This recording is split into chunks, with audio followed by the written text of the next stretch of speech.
is a part of NATO, if I'm not mistaken. Somebody can correct me. I can check it out later, but I'm almost positive. Turkey is part of NATO, which is the North Atlantic Treaty Organization, but not a part of the EU. The US and Canada are NATO nations, but are not a part of the EU. France is a member of the EU and NATO. So ultimately, what's going to come to pass is Revelation chapter 17. I'm sorry. You can start from the 12th verse on down, and I quoted part of it.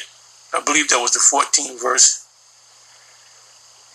That they will eat Babylon's flesh and burn her with fire, and her flesh represents her aid. They will get as much money out of America. It also speaks about that in Obadiah, which is one chapter long, where it speaks about they will eat thy bread and lay a wound under thee. I'm merely paraphrasing. So in reality, the member NATO nations and EU nations really don't give a damn about the U.S. And they're basically going to use U.S. for monetary aid. And then ultimately they're going to shoot missiles on the U.S., excuse me. You know, we think about Russia and China, but your major enemies are going to be your own allies. And it is going to happen. It's mentioned all throughout the prophetic parts of the scripture. And that's why we get so into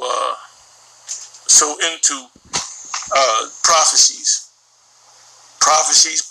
Prophecies. The major prophecies are coming to pass. The breakup of the EU nations,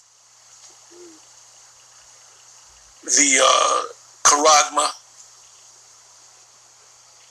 So anybody that's thinking, oh, we could be here another 20 years, you don't understand the prophecies. Anyway, let me let you listen, and I may say a few words, and then I'll close.